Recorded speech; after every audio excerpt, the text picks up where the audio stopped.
Some of the most dangerous places in the United States don't look dangerous at all. They aren't crime hotspots. They aren't war zones. In many cases, people pass them every day without realizing what's at stake.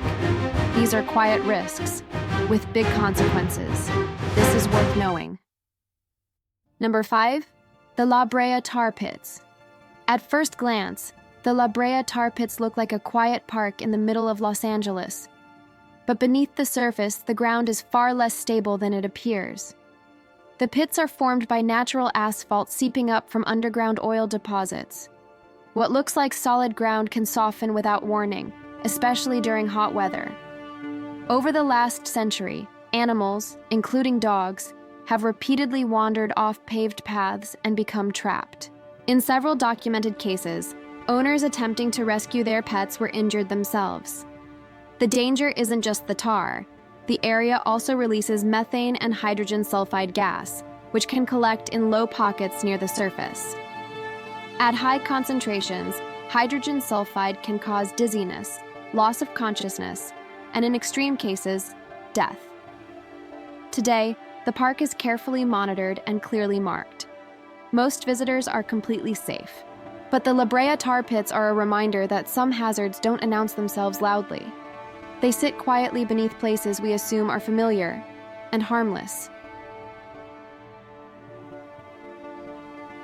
Number 4, the Badlands, South Dakota. The Badlands look like a vast open landscape carved by time. Wide views, dramatic formations, and endless sky. But the environment is far more hostile than it appears. Summer temperatures in the Badlands can rise quickly, often exceeding 100 degrees. There is little natural shade, and distances are easy to underestimate.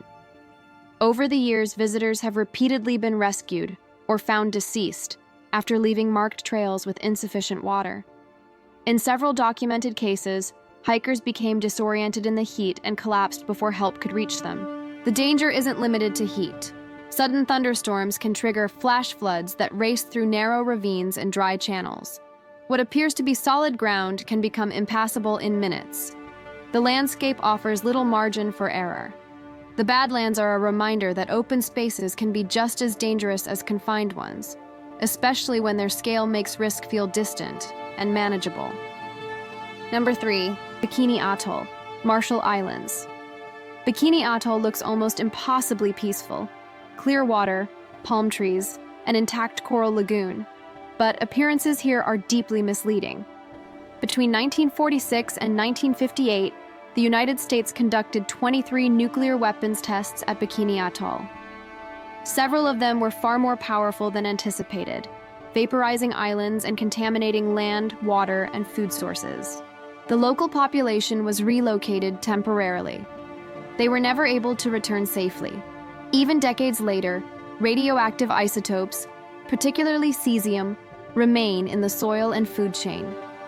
Coconut crabs and fruit can still deliver dangerous exposure levels through normal consumption. The lagoon itself appears safe, and divers do visit under controlled conditions. But living on the islands long-term is not considered safe. Bikini Atoll is dangerous not because it looks hostile, but because it looks finished, as if the consequences ended long ago. They didn't. Number 2, Mount Rainier Lahar Zones, Washington. Mount Rainier is often described as one of the most dangerous volcanoes in the United States, not because it's likely to erupt, but because of what happens when ice, rock, and gravity move together. Rainier is heavily glaciated. If part of the mountain collapses or melts rapidly, it can trigger lahars, fast-moving mud flows of water, ash, and debris. These flows don't spread outward. They follow river valleys. Over thousands of years, lahars from Mount Rainier have traveled more than 50 miles from the mountain. Several modern towns are built directly on top of those ancient deposits. The danger here isn't fire or explosions. It's speed. In some valleys, warning time would be measured in minutes. Detection systems and evacuation plans do exist, but most days Mount Rainier looks calm. A scenic landmark, not a hazard. That's what makes it dangerous. The risk isn't dramatic. It's geographic. And it's already mapped beneath where people live. Number 1. Cancer Alley, Louisiana's petrochemical corridor. Along an 85-mile stretch of the Mississippi River between Baton Rouge and New Orleans, dozens of petrochemical plants operate side by side. The area is often referred to as Cancer Alley. The danger here isn't sudden, it's cumulative. Facilities in this corridor release pollutants such as benzene, ethylene oxide, and chloroprene, chemicals linked to increased cancer risk after long-term exposure. Much of this pollution is legal, falling within permitted limits set by regulators. For people living nearby, exposure isn't a single event. It's part of the air they breathe every day. In some communities, federal assessments have found cancer risks significantly higher than the national average. Residents have reported clusters of rare cancers, respiratory illness, and chronic health problems spanning generations.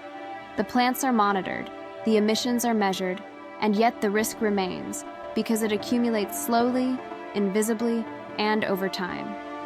Cancer Alley is dangerous not because something goes wrong, but because on paper, everything is working as designed. Some of the most serious risks don't look dramatic. They sit quietly in places we pass every day, worth knowing. Quiet facts with big consequences.